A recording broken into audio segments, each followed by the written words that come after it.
Evolution 2018. It's in the books.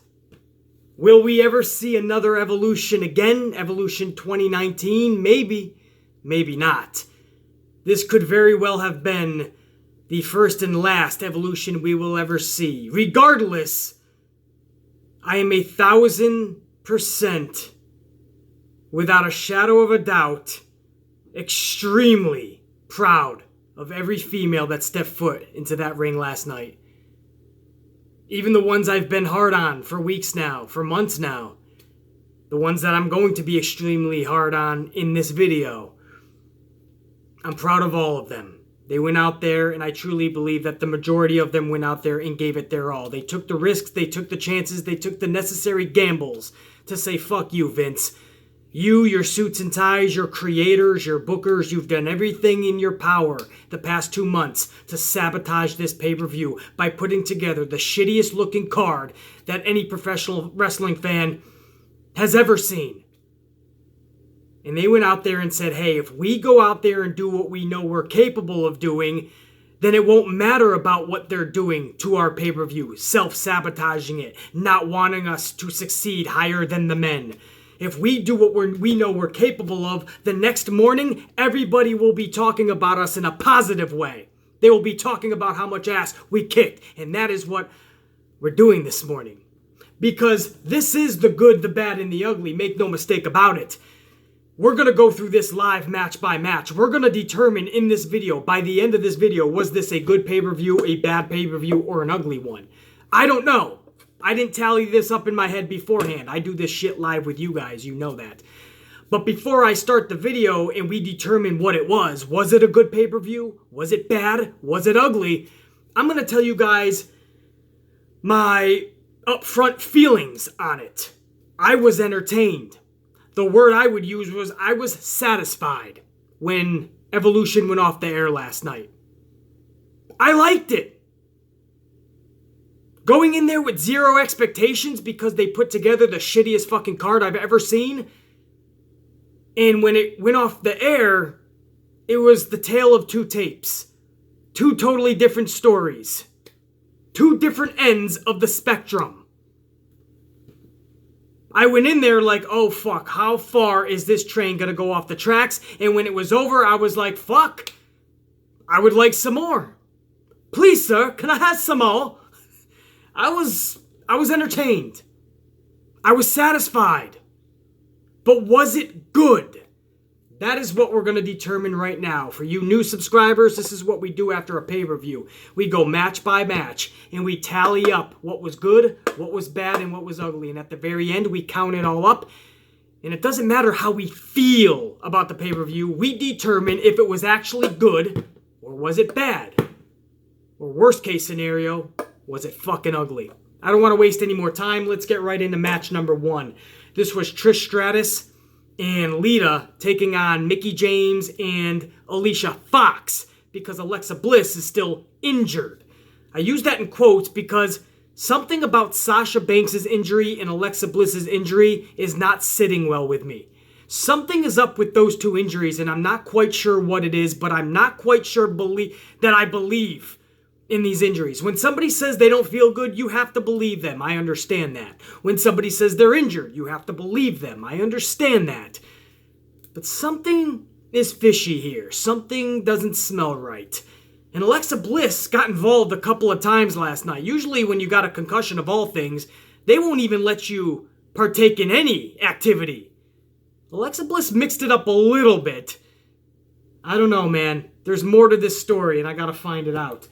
But we are graced with Alicia Fox's immense wrestling ability last night. Think about the thousands of females that are just great wrestlers in this world. I bet you there is over 1,000 at least that are absolutely captivating to watch.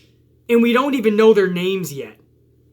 They're in an independent promotion that nobody's fucking even heard of outside of that small town that they're performing in. But I bet you there's epic talent ready to be picked. Lucha Underground you can go to. Fucking Evilise is down there. NXT's talent. You could go anywhere. Japan has a fucking plethora to choose from. Hundreds. And Alicia Fox has been on this roster for 10 fucking years, 10 plus years, and yet it still seems like she cannot wrestle her way out of a paper bag. Why, after 10 fucking years, has Alicia Fox not improved one iota? Somebody answer that for me. Before I get into this tragic finish of this match and the sloppiness that was the match, this is going to come as a little bit of a surprise, but I am putting a tally right into the good right off the bat. Lita and Trish Stratus just wrestling.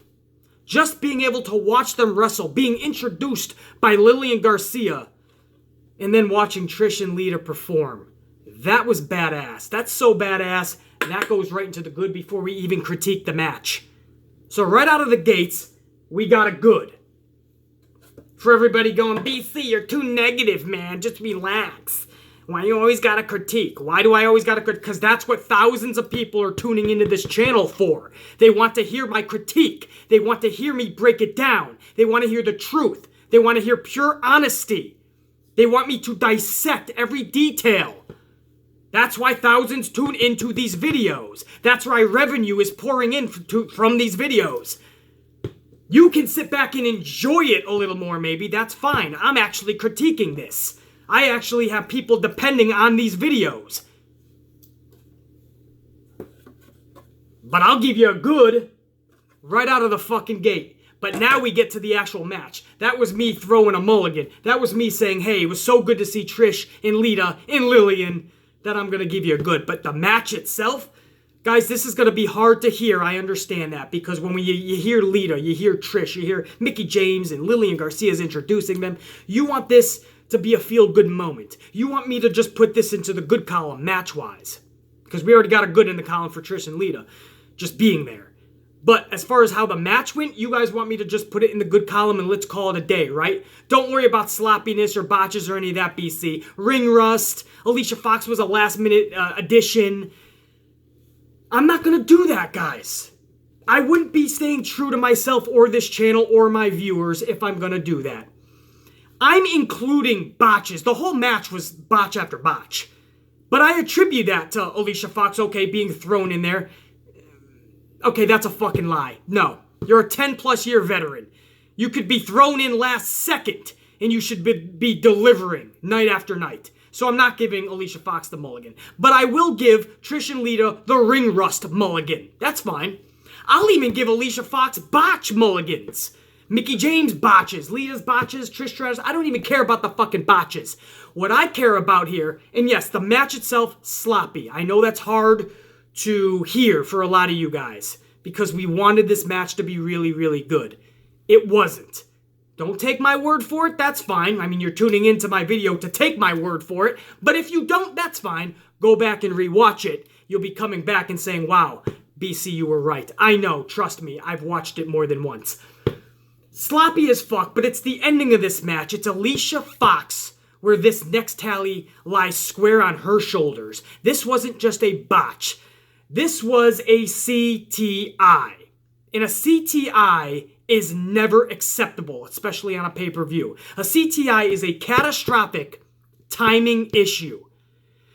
Alicia Fox didn't even know or totally forgot that she was supposed to break up a count at the end of this match, and that is something you cannot do in this business. Because that'll not only change the outcome of the match, because what if that was an epic match, and then it just has this disastrous finish? Luckily, it wasn't a great match, it was just sloppy anyway, and even more lucky for us fans, the match ended 20 seconds after this catastrophic timing issue from Alicia Fox. But whether the match lasted 20 more seconds or not, the match was over for me the second that Alicia Fox forgot to break up the count because it lost all believability to me. Go back and watch the sequence of events, guys.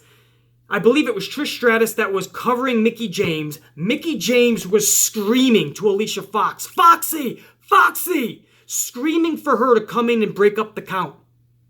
Alicia Fox was nowhere near breaking up the count, which leads me to believe she totally forgot or didn't even know she was supposed to. One or the two. Both is not good for an over 10-year veteran. It was so bad that not only did the camera have a close-up of Mickie James screaming for Alicia Fox, but you had the referee stop his count. That's what I mean about taking the believability, believing in the match that we are watching, believing that this scripted world is all so real. It takes you right out of that world when the gal that's getting pinned is screaming for someone to come help her when all she has to do is put her shoulder up. But Alicia Fox is nowhere to be seen. And the referee, Alicia Fox is so far away, the referee stops his count. This wasn't just a slow count. He stopped his 2 count before he even got to 3 because he saw Alicia Fox was not making that save. That's what I mean about a CTI, a catastrophic timing issue. This is from a 10-plus year veteran, and I had some people on the interweb trying to defend Alicia Fox. Basically, leave her alone. It's an evolution, and she was a part of it. So I'll give her another mulligan. She totally fucking took the believability out of it for somebody like me who's been watching for 30-plus fucking years. Somebody who was enjoying a Trish Lita comeback match in there with Mickie James, and leave it to Alicia Fox to totally forget that she's in a wrestling match with other wrestlers. How does she still have a job in WWE? People like her, Tamina, and I know I'm upsetting people because there's Tamina fans, and she's one of the best wrestlers in the world to them, and Alicia Fox fans, they're saying she's one of the best in the world. And those are the people that absolutely have been dropped too many times on their fucking head when they were a child from their parents. I feel for them. I feel bad for them. To honestly believe that Tamina and Alicia Fox are 2 of the best female wrestlers and deserve WWE roster spots from females down in NXT that are trying to claw up there, the females in Japan that would run circles around them. Evilise down in Lucha Underground, WWE won't ever do business with her again, but they'll do business with Tamina Snuka and Alicia Fox. 2 superstars that have been there for years, but have not improved one iota and can't wrestle out of a paper bag. And Alicia Fox, what job, what profession or job, career or job, do you know of that when there's a million people better than you, they say, no, we're going to go with the sucky one? If you work at McDonald's and your job is to make the sandwiches and somebody's constantly ordering double cheeseburgers and you constantly give them Egg McMuffins, you're going to get fired because chances are there's somebody out there in the world that can actually make a double cheeseburger and give it to the person that wants the double cheeseburger. But you keep giving them Egg McMuffins. You're fired. Any job you can think of. If you're not that good at it, you're not going to have a job. How has Alicia Fox had a job for over 10 plus years? I have my theories on that. I won't get into it in this video. Maybe in another video, if anybody's curious. But this isn't just one. I got people going, oh, one botch means she saw. One botch? Have you followed her? And that is why people click on my videos. Because I remember my history. I do my research. I know exactly what the fuck's going on with every single person that steps in that ring. Alicia Fox just doesn't have a botch here and there. Alicia Fox's career, from the booking to her actual talent, has been a botch. Am I being extra hard on her? Absolutely. She totally took the believability and ruined the finish for someone like me at last night's Evolution, and I know it did for so many of you out there. Mickie James is screaming for her. She's making her peers, she's making her fellow superstars look like clowns, look like jokes. She's making the referee look like a fucking joke, and she's making the business look like a fucking farce and a sham. That is a liability to this business. Unacceptable. So as much as I put a tally in the good for Trish and Lita wrestling, there's a tally right in the bad. So there you go. And that's not even for the sloppiness. which the match was absolutely sloppy, but that's just Alicia Fox. 10-plus year veteran, you can't be making mistakes like that. You just can't. It's fucking, it's unacceptable. You're making Mickie James look like a clown and a fool. You're making the ref look like a clown and a fool. You're making the business look like fucking a shit show, an embarrassment. If it's just a botch here and there, as I said, we can deal with that. The match was a fucking botch fest if you go back and watch it. But there's some things you just can't do, man. You expect that maybe from a rookie, and even if it's a rookie, I'm going to say, you know what? Then you're not ready for the big stage. If you're not where you're supposed to be at one of the biggest points, the biggest point of the match, the finish, you got to start rethinking what you're doing.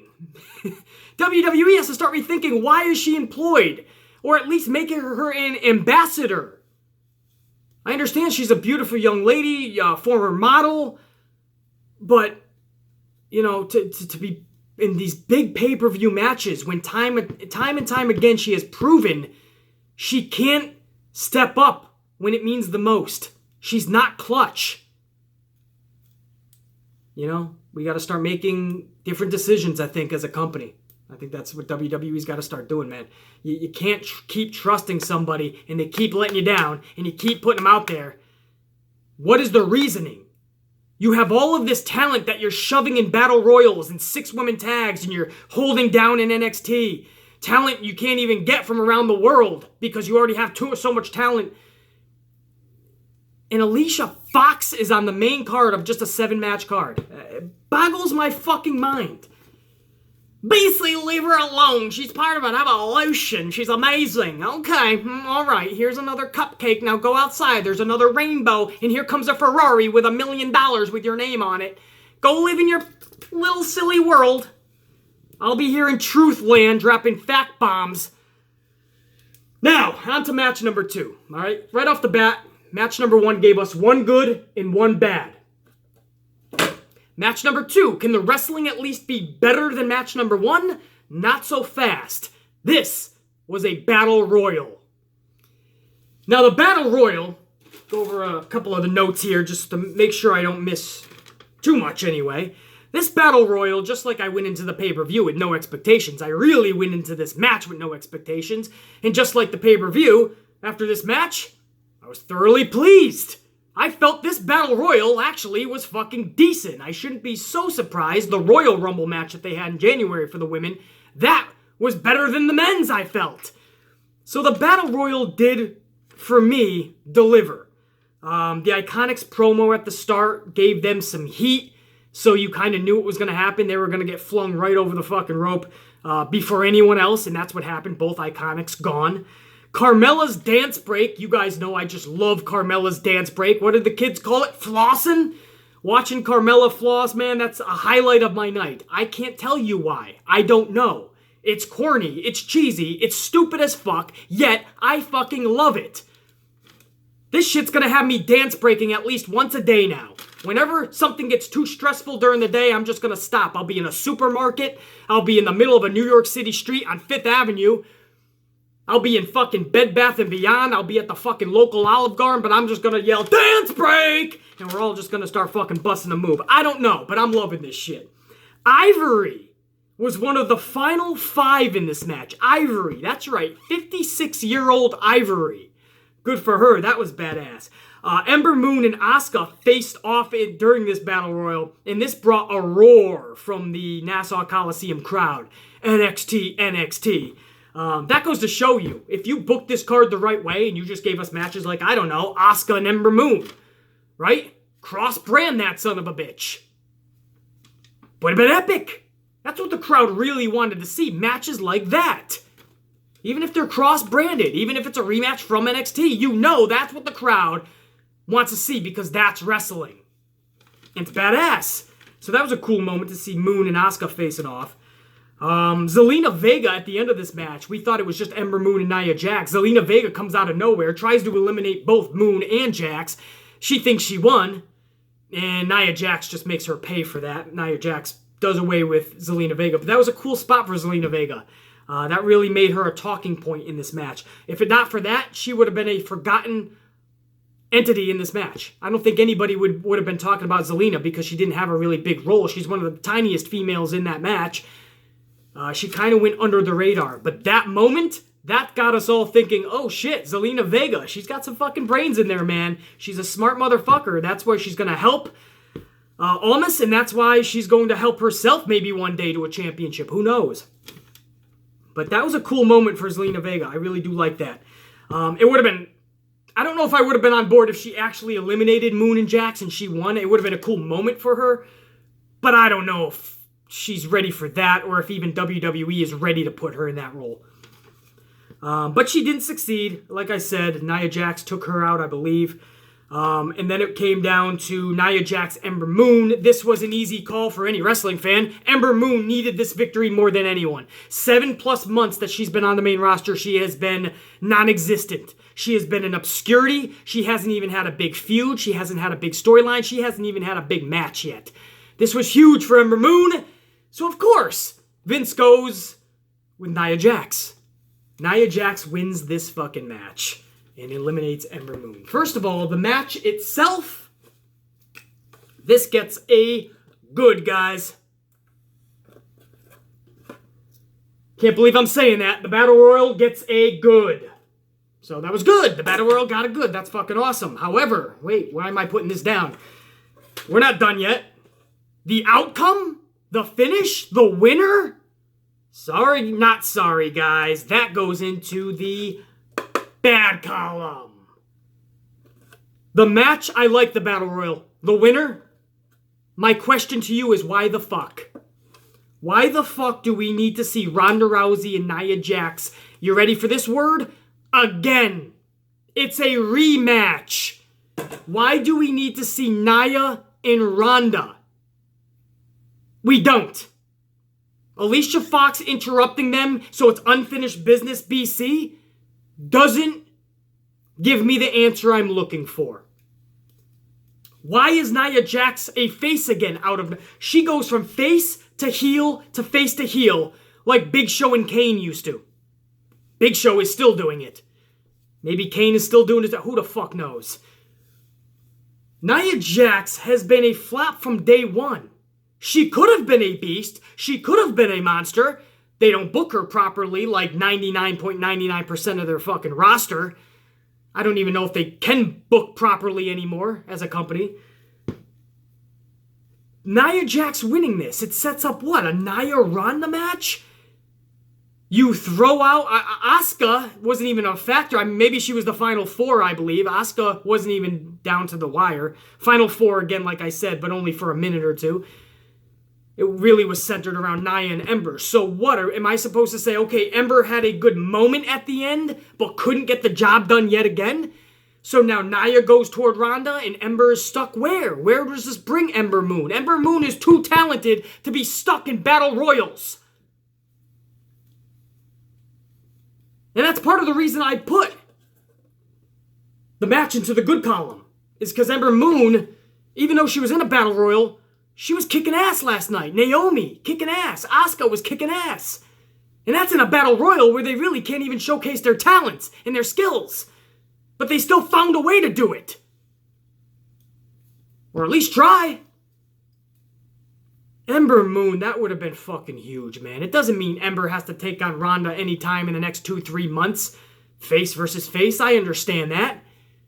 But isn't Nia Jax a face? So either way, you're going to have face versus... I just don't understand why the decision to go with Nia when Nia walked out on the company before. She can't even be fully trusted with her position. She walked out of the company, only came back after weeks of Vince asking her to come back, please, begging. She walked out. Former women's champion. No real crowd response. No epic matches. She's really subdued as a wrestler in her skill set for many reasons. Guys,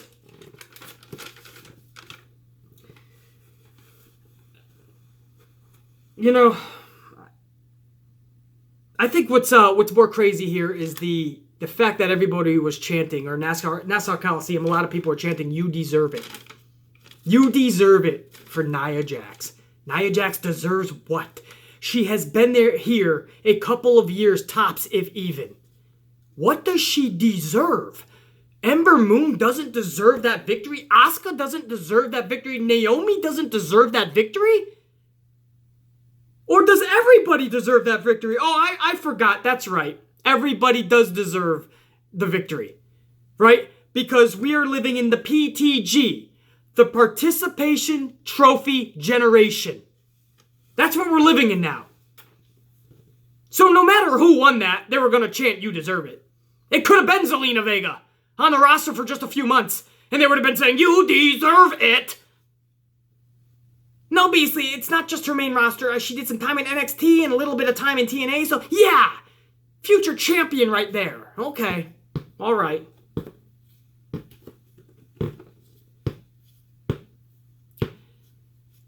You deserve it. That chant always gets me. Because when somebody actually does deserve it, it no longer has any meaning to it. It lost its value.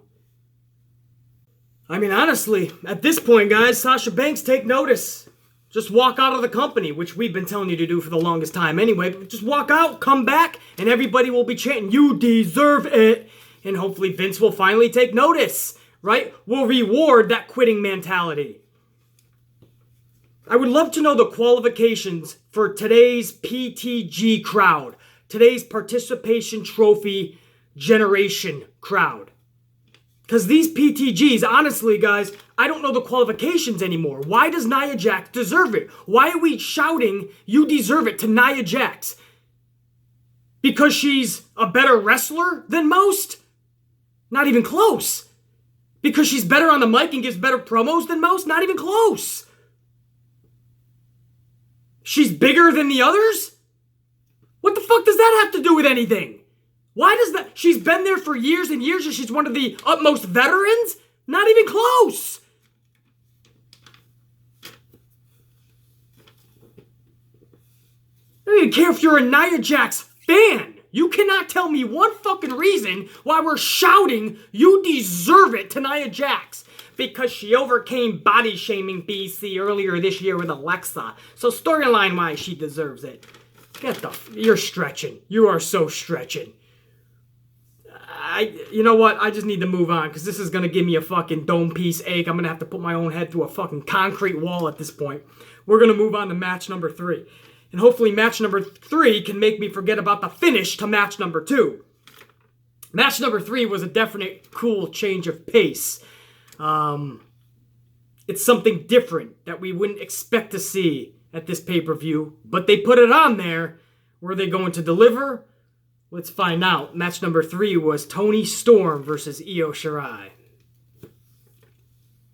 Now in this match, guys, where do I begin? Let's just go over some of the stuff that happened in the match. Toni Storm back body dropping Io onto the apron. Badass. Io's moonsault to the outside onto Storm, and the 619 in honor of Rey Mysterio was just some of the highlights in this match for Io Shirai. This match was what we thought it was going to be. Kick ass. This match was a good match. The downside, it wasn't enough match. They did not give them enough time.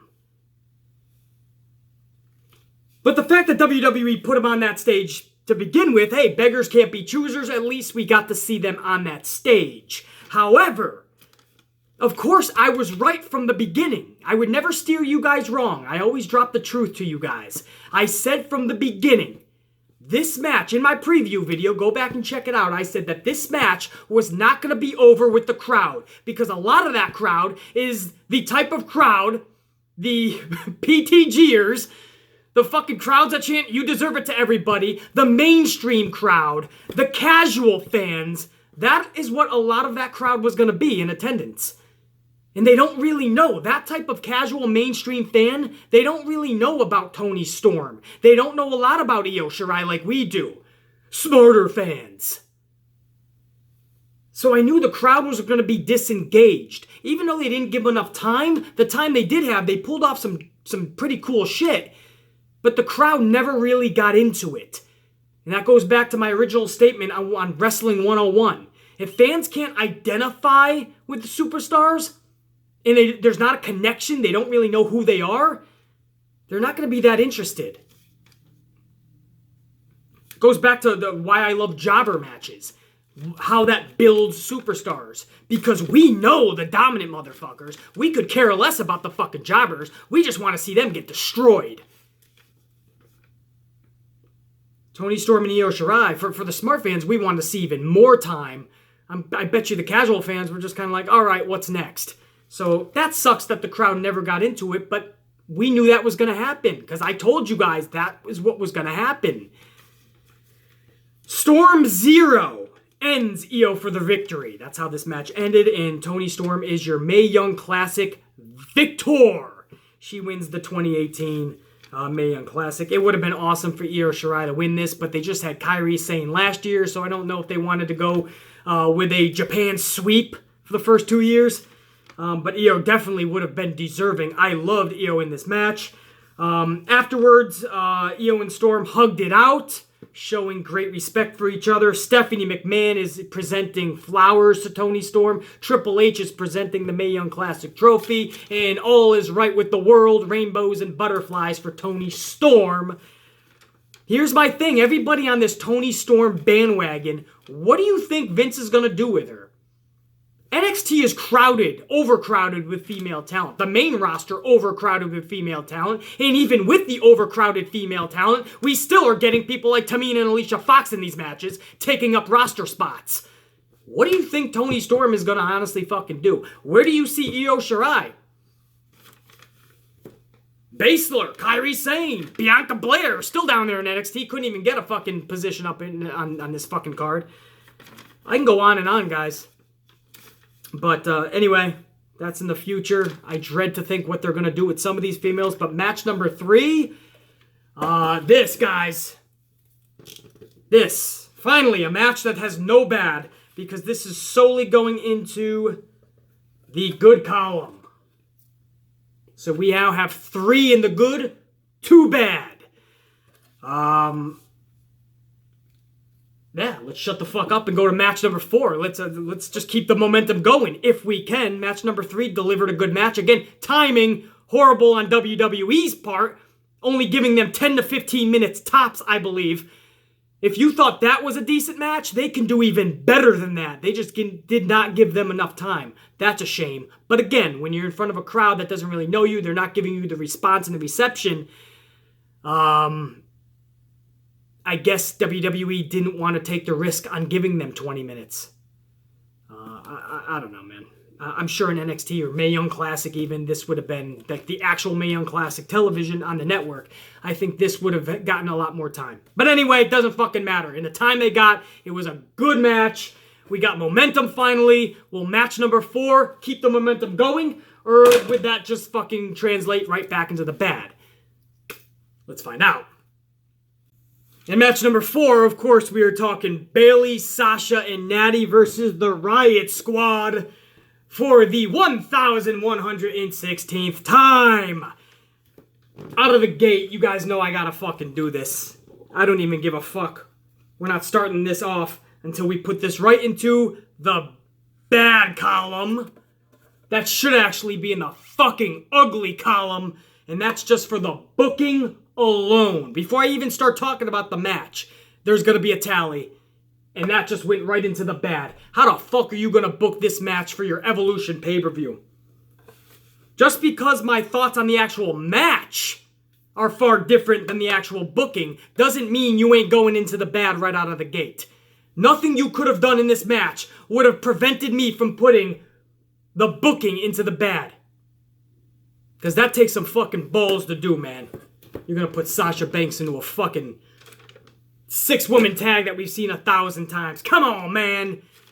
But now to the actual match, right? That's the booking. Nothing can change that tally. This match could have had the most epic shit in the fucking world happen, right? Literally, cupcakes could have fallen from the sky. A rainbow could have shot out of the fucking Nassau Coliseum. A Ferrari with $1 million could have wound up in everybody's fucking driveway that night. Nothing was going to change a bad being put into that column. Because the booking of a 6-woman tag match at Evolution, period, is bullshit. But then on top of that, you're putting someone like Sasha Banks in there. Fuck that, and fuck you for booking that. But onto the match. The booking is the booking.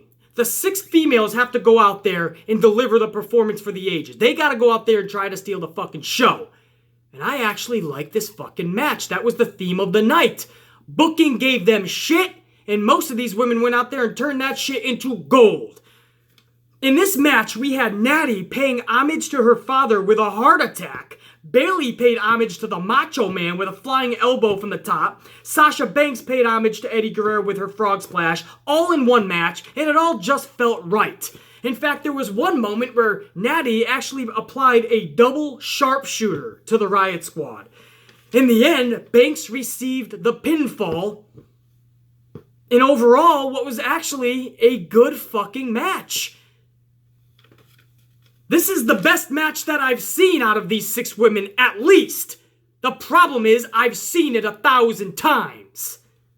So as I stated 2 minutes ago, nothing that happened in this match would have changed my opinion of not wanting to see it again. But at least they all knew what this Evolution pay-per-view meant to them, to everyone. Everything they have fought for, the blood, the sweat, the tears.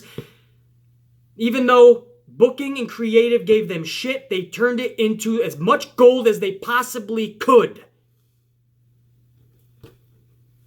If not 24 karat, they turned it into fucking 14 karat gold at least.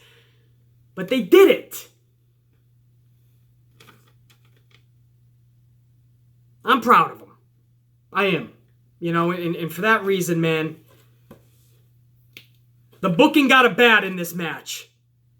But we are putting a tally into the good for the match itself. So we just put the 4th good in a match that already received also the 3rd bad because of the booking, as I said. But the match itself, hey man, I fucking liked it. I mean, does Sasha Banks winning last night make up for the 14 Raw losses that she's had out of her last 21 Raw matches? No, it doesn't make up for that. Does it make up for all the times Ruby Riott has pinned her flat on her back, or Liv Morgan, or Sarah Logan? No, it doesn't make up for it. But it was a moment for Sasha. To hear Sasha Banks' music playing at the end of this match, and not Bayley's or Natty's. I guess it's something, man. It's a consolation prize, but when you got the crowd chanting, "You deserve it," for a Nia Jax moment. Sasha's fucking minor moments, beggars can't be choosers, we'll fucking take it. And again, the match was their best match, but can we be done with it now? As I said on my Twitter last night, can we be done with this now? Okay, they put on the best match that they've ever put on, but it was over 1,000 times to get us to that point. On WWE.com, the Riott Squad, they have a video posted where they said they're just beginning. Something along the lines of, oh, they're just beginning and now shit's really gonna get real. Obviously, they didn't say shit's gonna get real. It's fucking WWE PG shit, but you get what I'm saying. They're alluding to the point where they're not done with Sasha, Bayley, and Natty yet. Oh, fucking great. WWE's gonna troll us some more, and we're gonna get the rematch again tonight on Raw. I wouldn't doubt it. I already tallied that, right, guys? Yeah, match 4, we got bad for the booking and a good for the actual match. So after 4 matches on Evolution, we have 4 good and 3 bad. Let's go right into match number 5, because this is neck and neck, guys. Match number 5, we have an NXT Championship match. This is going to be Shayna Baszler taking on Kairi Sane for Kairi Sane's championship. Obviously, it's an NXT Women's Championship match. We know this is going to be a good match. But just like Toni Storm and Io, is the crowd going to be invested? With NXT's championship match, at least they're going to be a little more invested than the Mae Young Classic match. I feel a lot more people at least know Baszler and Kairi Sane a little more than Toni Storm and Io Shirai. Again, I'm talking about the non-smart fans, the casual fans, the mainstream fans. So, the participation in this match was a lot better at least. This match, obviously, again, as I said, this match, story and pace were on point. with a lot of fun extracurricular activity at the end. Of course, that activity was in the form of 2 more horsewomen. Of course, that's Duke and Marina. And it took 3 of the 4 horsewomen to beat little old Kairi Sane. Little Kairi Sane, it took 3 of the 4 horsewomen. Baszler, Duke, and Marina, all to defeat Shirai, fucking Kairi Sane. Nonetheless, 3 of the 4 horsewomen, or not, 3 of the 4 horsewomen, I can fucking speak. Nonetheless, the job was done, the deed was done. Shayna Baszler regained her NXT championship. That's right, Shayna Baszler last night became the first ever 2-time NXT women's champion. So a big feat there by Shayna Baszler. And Kairi Sane looked amazing, as always. I just something about Kairi Sane, man. You see the way she does that flying elbow, and it would just make Macho Man Randy Savage just so proud. CM Punk could learn a million things from that elbow. CM Punk used to try to do that Macho Man flying elbow. She didn't really do it last night, though. I wonder if her and Bayley had a talk, and Bayley's like, hey, can I just use it tonight? Because I don't know. That was a little, that was different. That was definitely different. Usually we at least see it, even if she misses it, or maybe Baszler kicks out. But we didn't get to see that elbow. But something about Kairi Sane, she's this little firecracker, but she explodes.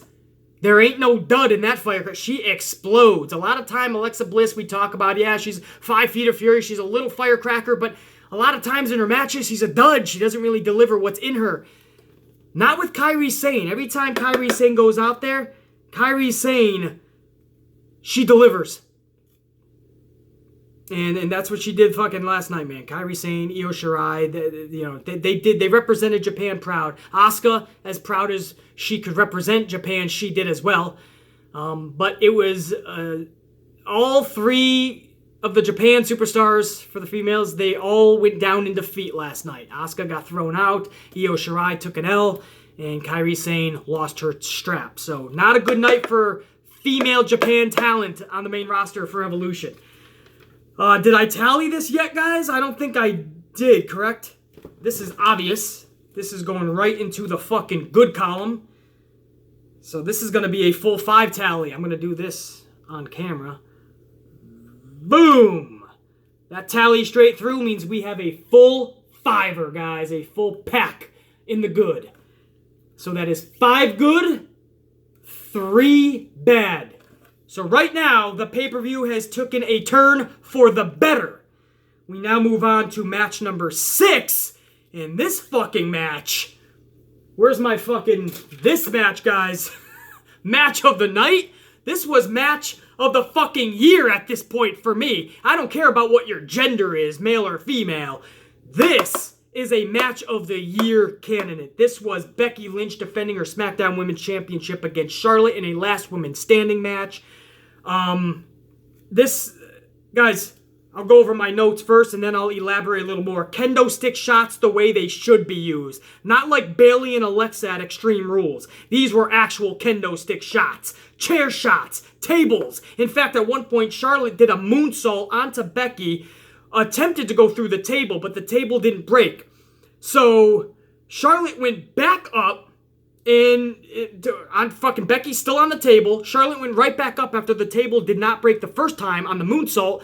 And Charlotte goes up and delivers a fucking swanton bomb of sorts. This time, the table does break. Charlotte didn't give 2 fucks. She's like, I'm going right back up. This table will break. So a moonsault followed by a swanton bomb. Finally, the table breaks. What else do we have? Fucking table broke. That son of a bitch finally broke. Another moment had Charlotte applying the figure 8 leg lock to Lynch through a ladder. Picture this.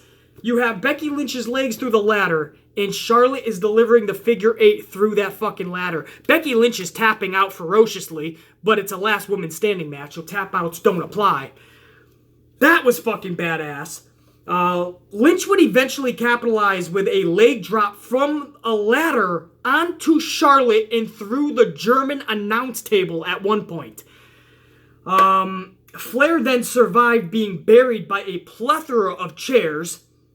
Went to attempt a moonsault on the outside after Charlotte finally capitalized on Becky Lynch and took the upper hand. She went to do a moonsault to the outside floor, but Lynch capitalized and sent a devastating powerbomb to Charlotte through a table on the outside floor. So after Becky Lynch leg dropped Charlotte through the German announce table, Becky Lynch then powerbombed Charlotte from the fucking up on the turnbuckle through a table on the outside, and this thing was vicious. This was fucking ferocious, man. And that was for the win. Charlotte could not get back to her feet. The count of 10 was counted by the ref. Becky Lynch retains her championship. Guys, their moveset, the selling, the timing, the believability, the risk-taking, it was all near flawless. What an awesome match we all got to witness, honestly. I cannot say enough positive shit about this match. I cannot be more prouder of Becky Lynch and Charlotte. For anyone who just dislikes Charlotte because they think she's a Flair and she gets handed the world, that's fine. But let's not forget, she's one of the best wrestlers, man, out there. And there's people lately that are like, no, she's not. Kairi and Io and this person from Japan and this person. Bianca Belair could even be. Guys, you can have your favorites. You can think they're some of the best. If you think Charlotte Flair is not one of the best female wrestlers, you got a couple 2-3 screw looses up in your dome piece. Whether you like her or not, she proved last night she's there for a reason. She proved last night she's not there just because she's a Flair. She's holding her spot because she's still one of the best. So you can hate her for a plethora of reasons. But let's not forget, she goes into that ring every single fucking time she steps foot in it, and she delivers. She puts everything on the line to where she's walking out in fucking tears. Now, granted, Charlotte does come across, Charlotte and Sasha, as two people that if you got their coffee order wrong at Starbucks, they'll probably end up in tears. But still, they put their body on the line to the utmost degree for us. And they walk out usually battered, bruised, and in tears. And in Charlotte's case, half the time bloodied. If you don't respect that, I don't know what the fuck you're doing watching this product. And obviously Becky Lynch is the last kicker she says she is. You put them two in there, and every time they've stepped in the ring together, I have loved it. Every time just keeps getting better and better. I don't know if I'm okay with that being the last of it. Maybe I am okay with one more match at least between these two. They're not going to be able to top that, obviously, because the stipulation alone made it that much more epic, last woman standing. But this match, guys, I can't say enough good things about it. And you got to follow that? You're going to put Ronda and Nikki after that? Please, you got to know that's destined to fail if you want it to top that.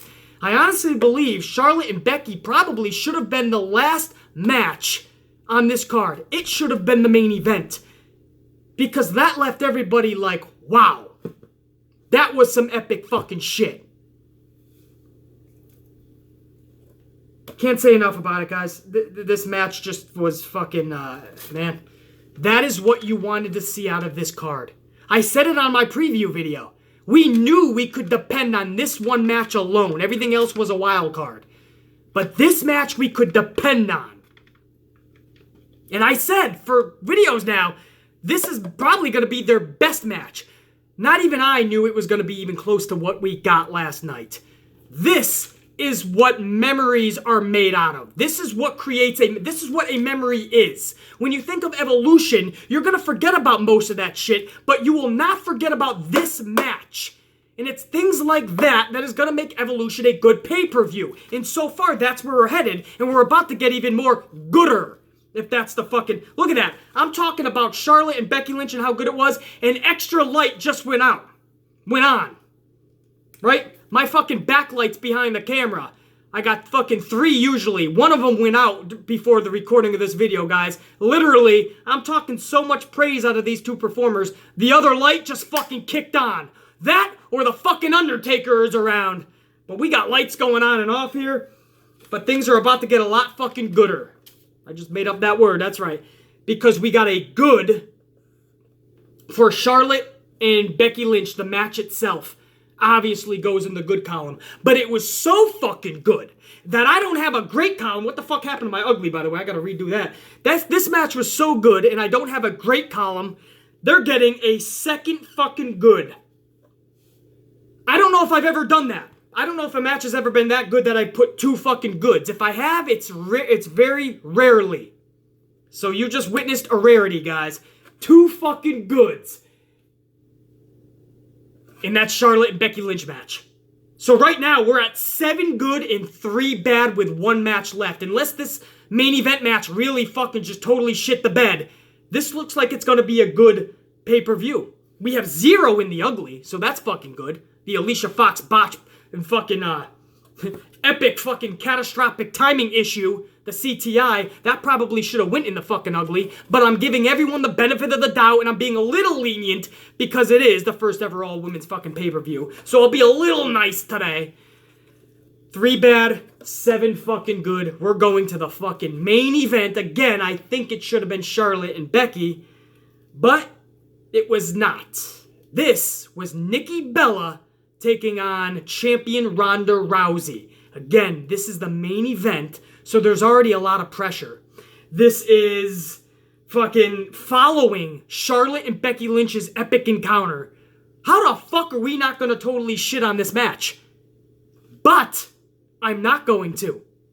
Because first and foremost, I want to give props to Nikki Bella. I've been exceptionally hard on her as of late, since she's been back, really. Because I know there's more in her. I know she was going at 65, 70% tops. And I knew it wasn't her neck to blame. I knew it wasn't ring rust. Everybody else was coming up with these excuses. And I was like, no, she's better than this. So I was being extra harsh. And I was saying that even in her prime, she was not one of the fucking best. But to be honest and fair, she was around at a time where there was better wrestlers. But I was kind of pulling a little bit. I wanted the best out of Nikki Bella. I knew it was in her. I just didn't know if I was ever going to see it in this last run of hers. I saw it last night, man. That was Nikki Bella. She truly is ferocious and fearless. So as much shit as I talked about her, trust me, I was tough on her, but it was tough love. Tough love. And that's what it always is with these superstars. You know, if I'm hard on them, it's because I know there's potential in there. Or I just don't think they should be on the roster. Sometimes that is the case. Like Tamina Snuka, for instance. Alicia Fox. But in Nikki Bella's case, I know. I've seen her have good matches. So don't hide behind ring rust. Don't hide behind an injury. Even though I know it was severe. Go out there and kick ass. She's in there with somebody who could literally snap her fucking neck in half, and Nikki said, fuck this shit, I'm going full throttle. Not only were her moves near flawless last night, there was no fucking botch counting last night. No, she was kicking ass, but when she was selling, she was selling. She was being flung around, she was getting right back up. There was one point where Ronda Rousey's like, you ready? And Nikki Bella was like, yep, let's rock. And Ronda Rousey proceeded to throw fucking Nikki Bella on her head. So I cannot give more praise or enough praise to Nikki Bella last night. So Nikki, I am so fucking satisfied with you. I'm running out of room in the good. I gotta go into the ugly, guys. Sorry. Fucking a good for Nikki Bella, just for being the best Nikki Bella that I have ever seen. That includes when she was in her prime. Last night, we saw a better Nikki Bella than even in her prime. We saw a better Nikki Bella than when she had her title runs. That was the best I've ever seen her. I cannot say enough praise and give enough praise to Nikki Bella. Ronda Rousey was Ronda Rousey. Obviously, she delivers. She's just an ass kicker. She doesn't necessarily have to be the best wrestler or even one of the best wrestlers. That's not her character. That's not her gimmick. The fact that she is picking this up quickly, the fact that she is actually a decent wrestler already, that's an extra bonus. That's icing on the cake. We just need her to be Ronda Rousey, the ass whooper, kind of like a Brock Lesnar. We don't expect 25-minute classic wrestling matches out of Brock Lesnar, even though back in the day he could deliver that. No, nowadays we want Brock to come in there and beat the fuck out of people in a few minutes and show that he's a beast nobody can beat. When he's showing up, of course. With Ronda, that's what we want. But they're going a different direction. They're going to actually have her wrestle 15-minute matches. And she showed last night that she can live up to those expectations. What Nikki Bella and Ronda Rousey did last night was almost impossible. That was follow Charlotte and Becky Lynch. Obviously, they couldn't and did not top Becky and Charlotte. That's impossible. But they at least followed it. They did it to the point where we weren't totally shitting on this main event. It actually was decent. Brie Bella actually came in at the right times. There was one moment where Ronda Rousey had both Brie and Nikki both up there. In a fucking rack attack. Rack attack, right? Is that what she told? What does fucking Nikki Bella call her move? Rack attack 2.0? Some shit. So Ronda Rousey had both of them up there in a rack. It was fucking nice, man. You know, that you had your spots, you had your moments, and in the end, the right woman won, and that was Ronda Rousey. But Nikki Bella, it takes two to tango, as I put in my tweet last night. So if you're going to give the credit to Ronda, you also have to give the credit to Nikki Bella. The right woman won, but Nikki Bella gave a fucking dynamite performance in there, and I could not be more proud of her. The ending, I liked it. Again, nothing over the top epic. We didn't get an AJ Lee return or surprise that would have blown the roof off of Nassau Coliseum and probably my own fucking roof. We didn't get some catastrophically huge, insane moment. But Ronda went up to the rampway and all the females were out there with Triple H and Stephanie and they were all hugging and celebrating. And I think that was cool. If you're not going to get the epic, big, huge, insane moment or return, a cool fucking moment there where everyone was just celebrating it. And there was one moment, I don't know if it was at the actual pay-per-view or I saw this afterwards on the network, but Becky Lynch was in the front next to Ronda, and they both held their championships way up high, and they kind of clashed them together. And it makes you think, if they keep promoting and upping and raising the stock of Becky Lynch and carrying that momentum, the match that we all thought we wanted to see more than anything, Charlotte and Ronda, which would be a badass match. WWE would love to have that match, obviously, because Charlotte is Vince's pride and joy. But what if we got Becky Lynch and Ronda Rousey? That would be ass kicker versus last kicker. All these thoughts started coming through my head when they smashed those titles together. I had to put that in the thumbnail of this video because that's just an awesome moment where they looked at each other, titles raised, and they clash them. And the pay-per-view faded to black and went off the air. So again, Nikki Bella alone got a good, but I'm also putting a good in the match itself. Ronda and Nikki put on a damn good match considering what they had to follow. They turned what could have been shit into fucking gold in my eyes, man. Boom! That's the pay-per-view. 5, 6, 7, 8, 9 good. Only 3 bad. 0 ugly. I think that's the most telling. 0 ugly, guys. The 3 bad was only what? Alicia Fox's catastrophic timing issue in the first match. The booking of Sasha fucking Banks in this pay-per-view in another 6-woman fucking tag match. And Nia Jax winning the Battle Royal, which makes 0 sense. At all. Those were the only bads. 9 fucking goods. And just as I thought, when this pay-per-view went off the air, something was telling me, hey, you know what? I like that. I'm satisfied. I enjoyed it. I was entertained. And I was thinking, before I went to bed last night, like, I wonder how this video is going to go. I wonder what the tally is going to end up as.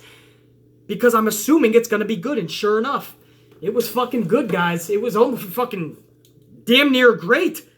9 good, 3 bad. And that's your 2018 WWE Evolution. The good, the bad, and the ugly, guys. It ended up being, who would have thought? Thankfully, it ended up being a good pay-per-view. And I'm glad. Never once was I rooting for this pay-per-view to fail. You guys know that. I wanted it to succeed to the highest fucking degree. If you follow this channel religiously, you know how much I give props and credit in the time I give to the women on these videos. I try to make the percentages of these videos a lot for the women, and you guys know that. And when I heard about the event, I was excited. I was thrilled. I'm like, we're going to see epic dream matches. And then they started putting together a shit show. And I was really critical the past 2 weeks. And I stand by all of those videos. I stand by that this morning. It was a shitty booked card. But like I said in my preview video, if the females go out there and deliver what they're capable of and take the risks, the chances, and the gambles, we will be talking about all of these females in this whole event as a whole the next morning. This morning, we will be talking about it in the best of light. And that's what we're doing. Because they did go out there and take the risks, the chances, the gambles. They did go out there and give it their all. I could not be more prouder of these females, man. Man, I hope this isn't the end. I would love to see an Evolution 2019. We'll see if that's in the books, man. For now, thank you guys so much for tuning in and joining me for Evolution's The Good, The Bad, and The Ugly. Let me know what you guys felt about the pay-per-view. Did you like it? Did you think it was good? Did you think it was bad? And did some of you think it was fucking ugly? Who knows? Did you think it was great? A lot of people think I should add a great column for pay-per-views. Maybe I should after this one, because this was lopsided. 9 good, 3 bad. I'm going to go double fist some Starbucks coffees, guys, and kick today's ass here in New York City. I hope you guys do the same wherever the hell you are. And I hope we all come back together and congregate tonight for Monday Night Raw. Of course, I'll see you guys tomorrow morning for Monday Night Raw's, I almost said The Good, The Bad, and The Ugly. No, tomorrow's Monday Night Raw review and reaction. For now, check you later.